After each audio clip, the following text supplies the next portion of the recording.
Dans le cadre de cette nouvelle génération de modèles Euro 6, nous lançons de nouvelles évolutions moteurs, mais aussi freins MX, break, et des petites nouveautés, voire même de belles nouveautés, qui permettent de réduire sensiblement la consommation de carburant, comme le Predictive Cruise Control, PCC, et qui permet de faire des gains de consommation comme nous n'avons jamais vu encore lors des dernières évolutions moteurs.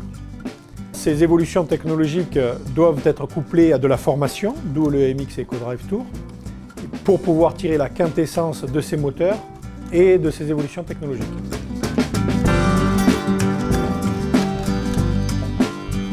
C'est sûr qu'aujourd'hui, quand on prend un véhicule, au premier abord, ça peut paraître compliqué parce qu'il y a beaucoup de fonctions et je pense qu'il est utile dans tous les cas d'être briefé, de comprendre comment ça marche. Les nouveaux systèmes sont de plus en plus affinés, la combustion, il y a des petits gains dessus et c'est toujours au bénéfice de la consommation.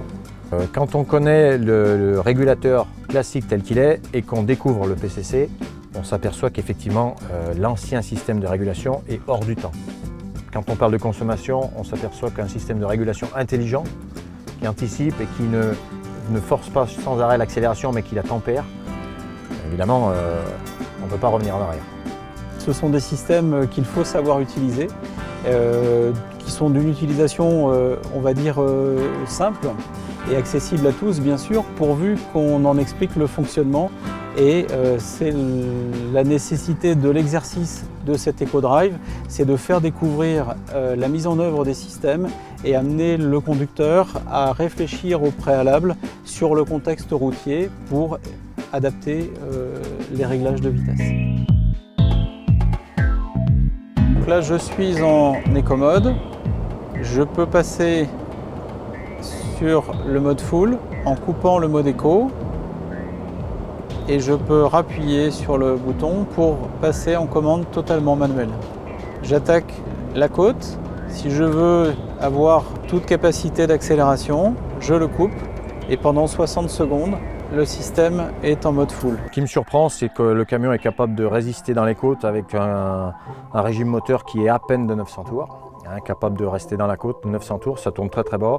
C'est la vraie évolution là sur le 2015, ce travail en bas régime. Parce que justement la boîte adapte en fonction de la charge et aussi du relief, puisque le véhicule est maintenant équipé du Predictive Cruise Control, donc un régulateur adaptatif assez fin, donc qui mixte l'utilisation de l'éco-roll, qui tempère l'accélération ou qui l'augmente en fonction du relief. Des fois, il passe les vitesses, ça m'est arrivé tout à l'heure, et avec le Predictive, il sent la descente, il te passe la 12e à 850 tours minute. Je dirais en quelque part, c'est un peu déroutant, parce qu'on a l'impression que le véhicule se comporte avec une grande mollesse, à savoir qu'on a une conduite qui est tout à fait détendue, mais alors on a une vitesse moyenne qui est élevée, et c'est une autre philosophie de conduite. Donc on travaille bien sûr sur des systèmes de régulation, ça veut dire qu'il faut, ça s'oriente plus sur une activité grand routier, puisqu'on considère qu'un régulateur peut être mis en œuvre sur un axe routier qui permette de maintenir la vitesse programmée. Donc il faut qu'on ait une certaine voie dégagée et sans trop de contraintes ou de densité de flux de circulation.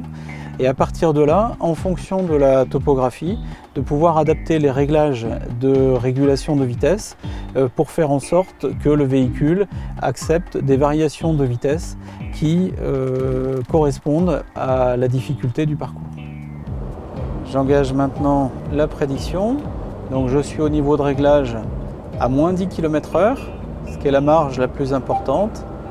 Et le système va accepter donc de descendre jusqu'à moins 10 km/h en fonction du relief de la route.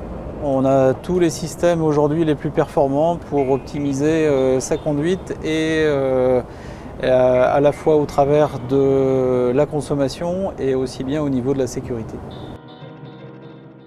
Je dirais que si un constructeur met des systèmes de sécurité supplémentaires, ce n'est pas par plaisir. En quelque part, ils existent déjà, mais ils sont en option.